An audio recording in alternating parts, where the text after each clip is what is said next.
오늘은 6장 믿음과 받으심이라는 제목으로 함께 은혜를 나누겠습니다.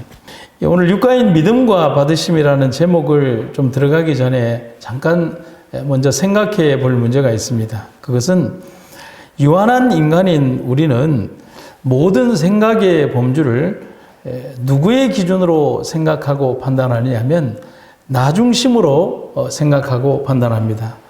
이게 무슨 말씀이냐 하면 하나님께서는 나보다 훨씬 크고 원대하시고 우리가 상상할 수 없고 측량하실 수 없는 분인데 우리는 하나님을 어떤 범주에서 이해하려고 하느냐 하면 내가 살아온 인생의 그 크기 그리고 내가 생각하는 인간의 범주 그 안에서 하나님을 이해하려고 하는 겁니다.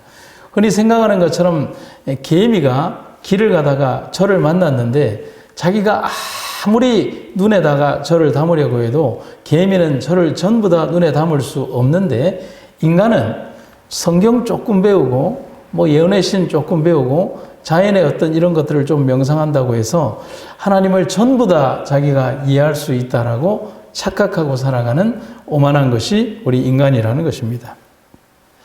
믿음도 그렇고 하나님의 무한한 능력의 기도의 결과도 그런 범주로 제한해서 생각할 때가 많다는 겁니다. 하나의 예를 들면 그렇죠. 인간이 홍해바다 앞에 섰습니다. 인간의 생각의 범주는 거기까지입니다. 바다를 가른다는 것, 그 다음에 구름 기둥으로 그들과 이 사이를 막아서 그들을 어둡게 한다는 것, 그들을 이 홍해의 물 안에 수장시킨다는 것, 이것은 인간의 생각이 범접할 수 없는 영역에 있는 겁니다. 그런데 인간은 뭐냐면 자기의 범주에서 어떻게 구원받을까, 지금 어떻게 하면 내가 살 수 있을까를 바동바동거리면서 자기의 영역 속에서 신을 평가하고 신의 능력을 평가하는 거예요. 그래서 이스라엘 백성들이 40년 동안 했던 게 뭡니까? 자기의 생각 속에 보니까 하나님이 나한테 밥 안 줄 것 같으니까 하나님 우리가 굶어 죽을 것 같습니다. 자기들이 생각해 보니까 물이 없는 거예요. 그런데 이 200만 명이나 되는 사람들과 수만 마리의 양떼들과 소떼들을 어떻게 먹일 건가? 인간의 영역으로 생각하니까 불가능하니까 막 대드는 거예요. 모세가 40일 동안 올라가서 아무것도 안 먹고 지내니까 모세가 죽었다라고 생각하고 그들은 인간의 생각으로 모세가 사라진 그 광경을 미리 생각하는 거죠. 전부 다 인간의 영역으로 스스로 제한하는 겁니다. 가장 큰 착각과 무지가 있다면 바로 그렇다는 것입니다. 우리가 가장 먼저 인정해야 되는 것은 하나님 안에서 인간의 시간과 인간의 논리는 무의미하다는 사실입니다. 맞습니까? 하나님은 그 모든 것을 뛰어넘습니다. 홍해를 마른 땅이 되게 하는 것과 만나가 내리는 것은 비상식적이고 자연의 원리와는 배치가 되는 겁니다. 자연은 어디에서 하늘에서 음식이 떨어지게 할 수 있겠습니까? 그렇다면 그것이 다 거짓입니까? 아니죠. 하나님 능력에서 보면 모든 것이 가능한 게 바로 하나님의 능력이라는 거죠. 빛이 있으라 하심에 빛이 있었고 그 다음에 궁창이 생기라 하면 궁창이 생기는 겁니다. 없는 것에서 있는 것을 만들어내는 것이 하나님 능력이라는 것입니다. 오늘 주제인 믿음과 받으심은 우리의 판단처럼 문제 해결을 위해서 우리는 뭔가 어떤 일을 부탁을 하면 우리 장로님 뭐 해주십시오라고 하면 물건 재료가 오는데 며칠 걸리고 또 무엇을 하는데 하루가 걸리고 세멘트가 굳는데 며칠이 걸려서 한 보름 정도의 시간이 걸리거나 일주일 정도의 시간이 걸립니다라고 하는 기다림의 과정이 인간 사회에는 꼭 필요하기 때문에 우리의 기도나 믿음에 대해서도 항상 그런 논리로 생각을 하지만 믿음과 받으심이라는 것은 단적으로 얘기할 때 기다림의 과정이 필요 없다는 사실을 우리에게 가르쳐 주고 있다는 겁니다. 그 단적인 한 예가 다니엘 9장의 다니엘의 기도는 그가 기도를 마치기도 전에 이미 응답의 천사가 출발했다라고 말하고 있습니다. 우리가 아뢰기 전에 내 이야기가 전달되기도 전에 우리가 무언가를 주님께 이야기하기도 전에 우리에게 응답을 이야기하는 천사가 우리를 향해서 출발했다. 그 말은 하나님의 전지적 능력이 우리가 무엇을 구할지에 대해서 미리 보시고 응답의 천사를 보내셨다는 사실이죠. 장로님, 한번 답변을 해 주십시오. 이 이야기가 그 일이 논리적입니까? 비논리적입니까? 좀 질문이 좀 이상하죠. 논리적이지는 않죠. 왜냐하면 질문이 있고 답이 있잖아요. 원인이 있고 결과가 있고 요구가 있고 응답이 있어야 되는데 이 과정이 단 하나도 성립이 안 되어도 하나님은 미리 이 지점에 응답을 먼저 가져다 놓으시는 것이죠. 그것이 바로 하나님의 능력이라는 것입니다. 베데스다 연못가에 38년 된 중풍병자가 고침을 받는 과정에 기다림은 없었습니다. 우리는 그것을 먼저 선제적으로 기억을 해야 합니다. 한번 영감의 기회를 보시겠습니다. 그대들이 허락을 믿을 것 같으면, 그대들이 사유함을 받고 깨끗이 씻음을 받은 줄로 믿을 것 같으면 하나님께서는 이 일을 이루사 그대들도 마치 반신불수가 고침을 받은 줄로 믿었을 때에 그리스도께서 걸을 능력을 주신 것처럼 고침을 받는 것이다. 그런데 거기에 보면 정말 중요한 말이 있죠. 이 노란색 글씨는 같이 꼭 한번 크게 읽어봅시다. 시작. 그대들이 믿으면 그렇게 되는 것이다.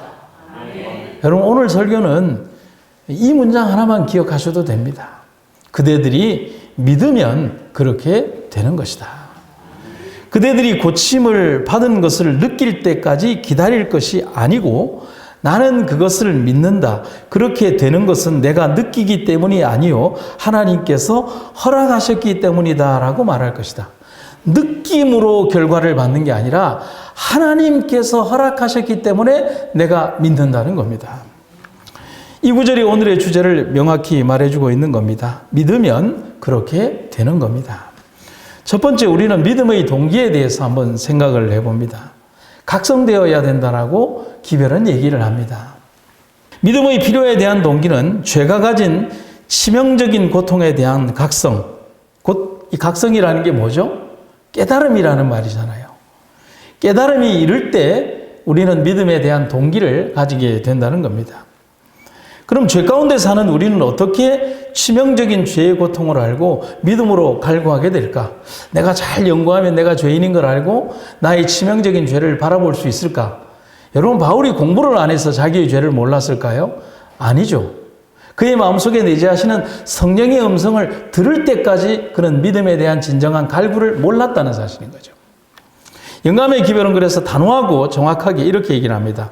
하나님의 성령께서 무엇이 옳으며 그런가를 말씀하시고 그대 그리고 나에게 알려줄 때라고 기록을 하고 있습니다. 누가 가르쳐 주신다는 거예요? 성령께서 우리의 안에 무엇이 옳고 그런가를 알려주신다는 사실이죠. 그 음성은 우리들에게 매번 우리에게 이야기를 하지만 우리의 인간의 잘못된 판단들이 그것을 때로는 거부할 때가 더 많다는 사실을 고백하게 되는 겁니다.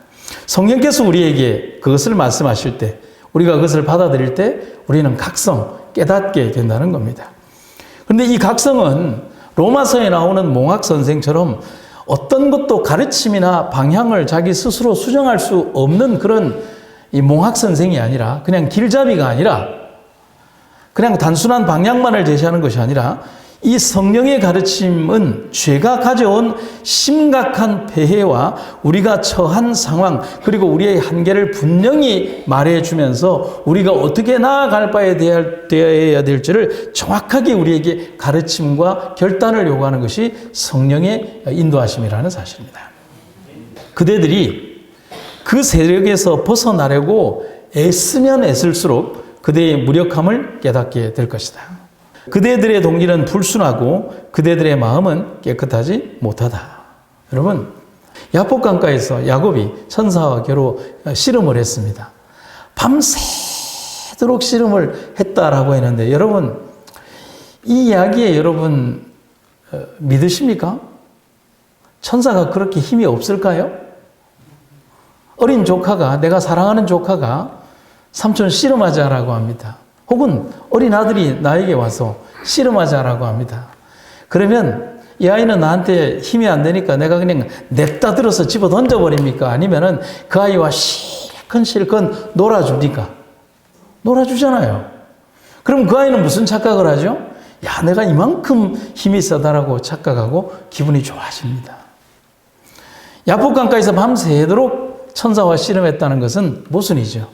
천사는 그렇게 약하지 않아요. 천사는 야곱을 오히려 붙들어 줬다는 사실이죠. 야곱이 붙들고 있는 것이 아니라 천사 역시도 주님께서 역시도 야곱을 붙들고 계셨다는 사실이죠. 그러면서 무슨 마음으로 붙들었을까요? 야곱아 절대로 날 놓지 말아라 하는 겁니다. 야곱아 절대로 날 놓지 말고 나와 함께 나를 꼭 붙들라고 말하는 것입니다. 12해를 혈루증으로 앓았던 여인의 마음도 똑같은 것이죠. 여인이 예수님의 옷자락을 잡아야 되겠다는 간절한 염원이 있는 반면에 예수님의 측면에서 본다면 이거잖아요. 여인아 제발 내 옷자락만이라도 좀 잡아라. 이게 진짜 아닙니까? 여러분 우리가 우리의 처한 상황을 아무리 벗어나려고 애쓰면 애쓸수록 우리는 우리의 무가치함과 무력함을 깨닫게 됩니다. 오늘 그래서 육과에 나오는 가장 중요한 한 예가 38년 된 중풍병자입니다. 그 이야기를 왜 믿음과 받으심이라는 이곳에 등장을 시키는가? 그 이유는 그 사람이 자신의 노력으로 벗어날 수 있었다면 38년이라는 시간을 그렇게 매여 있지 않았을 것이라는 사실이에요. 바꾸어 얘기를 하면 또 다른 38년이 주어진다 할지라도 그의 의지로는 그가 처한 상황을 벗어날 수 없다는 거예요. 불가능이라는 거죠. 그래서 우리는 우리의 무가치함, 무력함을 깨닫고 우리에게 능력을 주실 수 있는 그분에게 우리의 모든 것들을 드리고 받는 그런 생애가 되어야 된다는 것입니다. 우리가 아무리 많은 돈을 지불하고 대가를 지불한다 하더라도 죄로부터의 자유는 얻을 수 없습니다. 그것은 값으로 측량할 수 없을 만큼 존귀합니다. 그래서 성경에서 이것을 우리 인간의 눈높이에서 어떻게 하면 이해시킬 수 있을까 해서 나온 게 1만 달란트 빚진 자의 비유입니다. 이것을 현금으로 계산했을 때 어떤 분은 한 1조다, 10조다, 15조다. 물론 계산 방법에 따라서 엄청난 숫자예요. 그런데 결론은 뭐냐면 절대로 인간이 아무리 노력해도 질 수 없는 엄청난 양의 빚이라는 거죠. 그런데 그 많은 빚을 지는 것도 중요하지만 그 많은 빚을 갚을 수가 있을까요? 절대로 못 갚는 것이죠. 그래서 그 값을 지불할 수 없는 무가치한 능력에 속한 우리들을 대신해서 예수님께서 대신 값을 치르시고 우리에게는 거저 주셨다는 사실인 것입니다. 이게 구속의 경륜인 것입니다. 그렇게 하지 않으면 한 명의 의인도 존재하지 않는 이 세상에서 결국은 구원 얻을 사람은 한 명도 없을 것이기 때문인 겁니다. 그래서 우리 예수님께서는 뭐냐면 단 한 명의 의인도 없는 이 자리에서 당신의 의와 사랑으로 우리들을 믿음으로 당신의 의로 덮으시고 우리에게 의롭다, 의롭다, 의롭다라고 칭해 주시는 것입니다. 그래서 성령이 임재할 때의 상황을 에스겔은 이렇게 말하는 것입니다. 내가 또 너희에게 나를 온전히 섬기는 법을 가르치겠다. 너희 안에 새로운 마음과 새로운 영을 넣어주겠다. 돌처럼 굳은 마음을 제거하고 그 대신 살과 같은 부드러운 마음을 주겠다. 여러분 성경의 이 표현이 참 멋진 게 여러분 우리가 여기에서 어떤 상처가 나서 이 부위가 회복되어 가는 과정을 보면 딱딱한 딱지가 앉잖아요. 그런데 그 딱지 안에 뭐가 돋아오기 시작합니까? 새로운 살이 막 돋아오르잖아요. 그런데 이 살이 예전의 역할을 할 수 있을 때쯤 되면 어떻게 돼요? 그 딱지가 어떻게 됩니까? 자연스럽게 뚝 하고 떨어지게 됩니다. 여러분 아멘 아닙니까? 그런 거예요.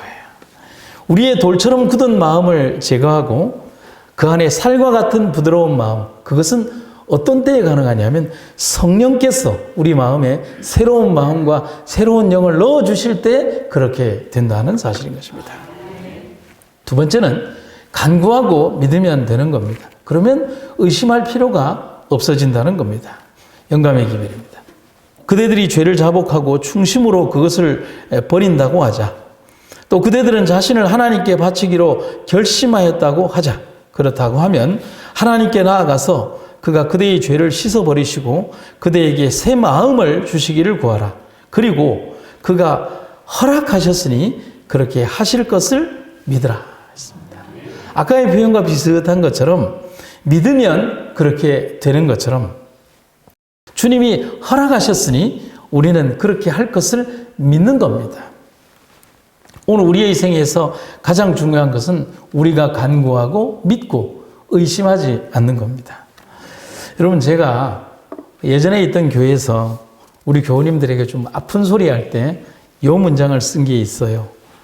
현대 교회 성도들의 가장 큰 문제점이 뭘까요? 라고 질문을 합니다. 뭘까요? 우리 교회를 포함해서 우리 모든 현대 그리스도인들의 가장 큰 문제점이 뭘까요? 제가 얻어낸 답변은 이겁니다. 오늘날 그리스도인들은 믿는데 안 믿어요. 이 말씀 이해하시겠습니까? 믿는데 안 믿어요. 이상하게 들리지만 믿는데 안 믿습니다. 우리 스스로를 돌아보면 조금 답이 나옵니다. 우리의 생애에서 우리는 하나님을 믿는다라고 하지만 실제적 우리들의 삶에서 보면 우리는 믿는 생애를 잘 하지 않아요. 하나님을 믿는다 하면서도 우리의 마음속에 끊임없이 의심과 불만과 두려움이 상존하고 있고요. 하나님의 그 크신 공의와 사랑을 믿는다 하면서도 우리의 내면 속에는 다른 사람에 대한 증오와 미움이 항상 자리하고 있는 자신들을 보게 됩니다.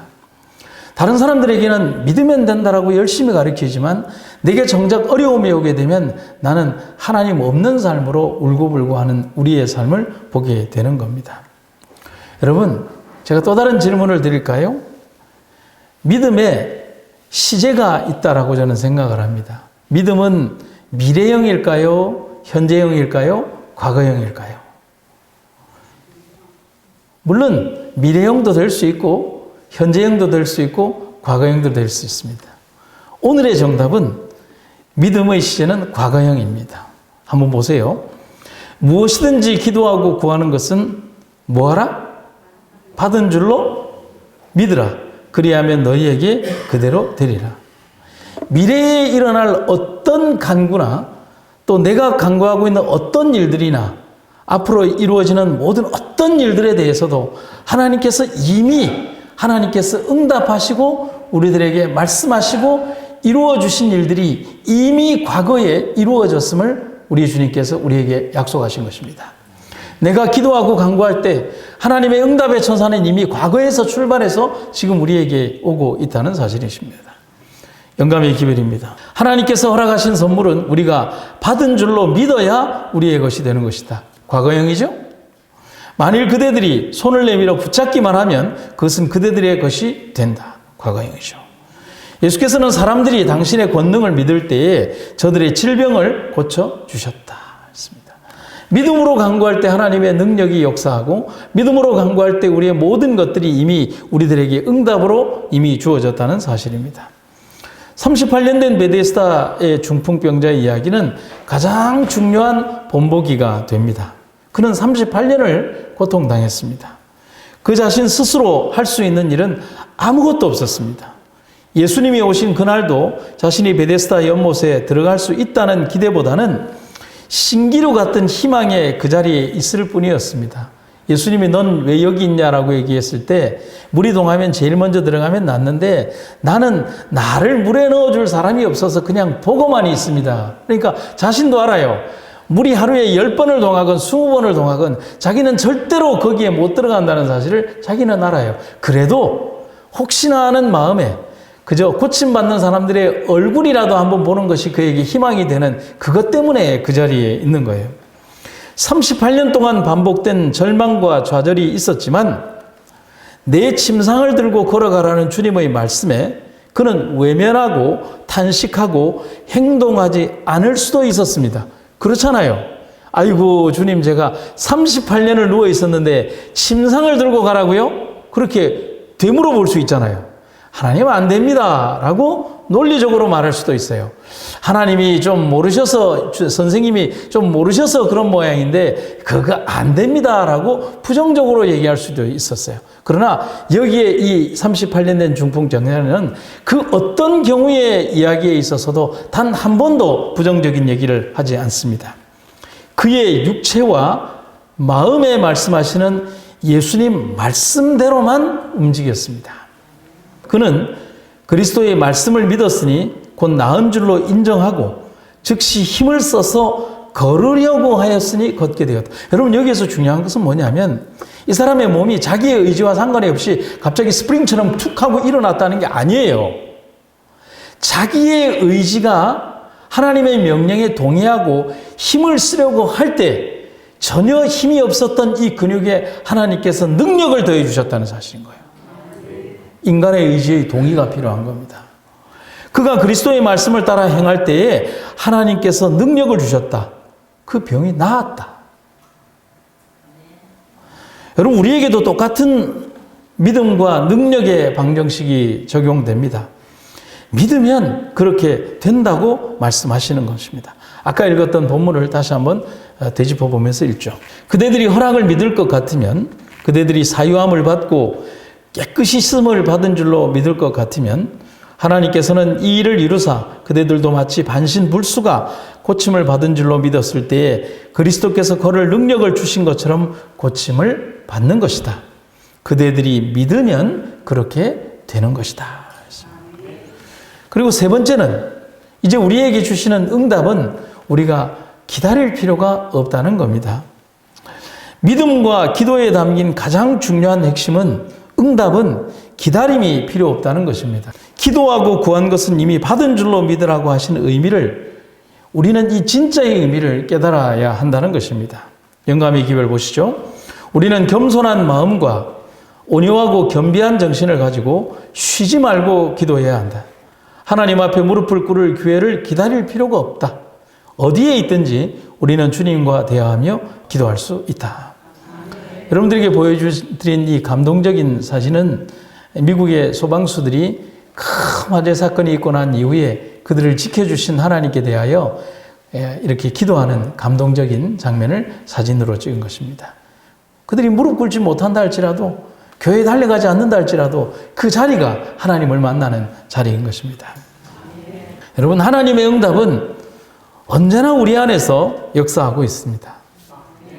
기도한다면 물리적인 변화가 일어날 것입니다.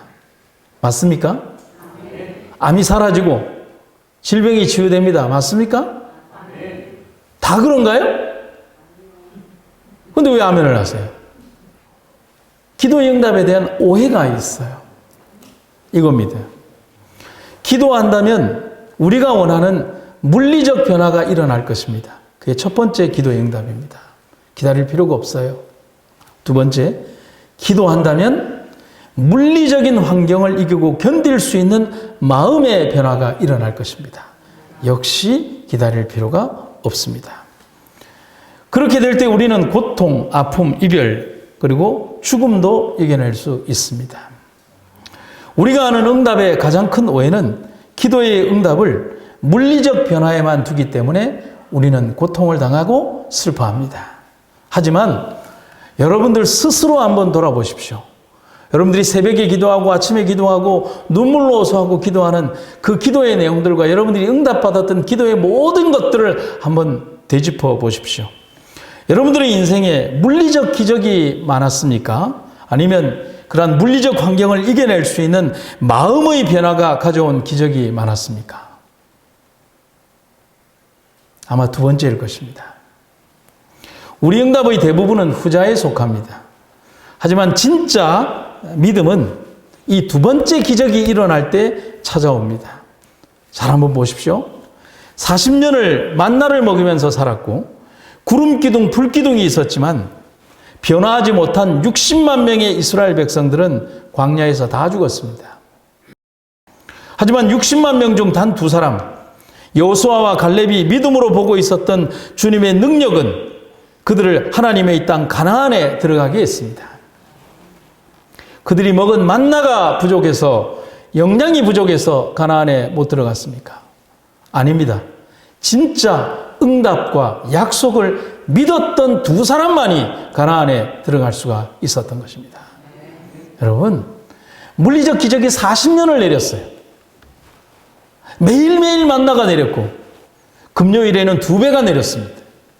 40년을 끊이지 않고 구름기둥과 불기둥이 밤과 낮을 밝혔습니다.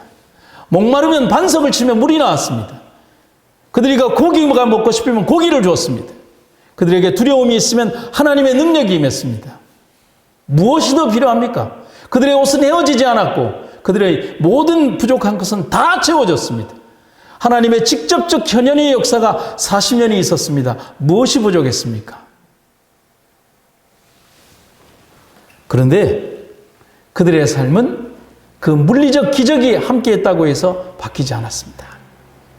진정한 내면의 변화가 있고 하나님의 능력을 믿었던 두 사람만이 가나안 땅을 밟을 수가 있었던 것입니다.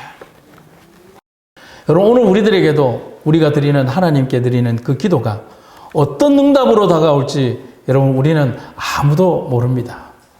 내가 치명적인 질병에 걸려서 하나님께 간구할 때 하나님께서 기적적으로 어느 순간 내게 있었던 암덩어리를 어느 순간 깜짝같이 사라지게 하는 기적을, 첫 번째 기적을 주실지, 아니면 그 큰 고통과 어려움을 감내하고 끊임없이 예수님의 그 고통에 참여하는 그 어려움 속에서 더 많이 기도하는 삶의 그 어떤 마음의 변화와 기적을 우리에게 허락하실지 우리는 모릅니다.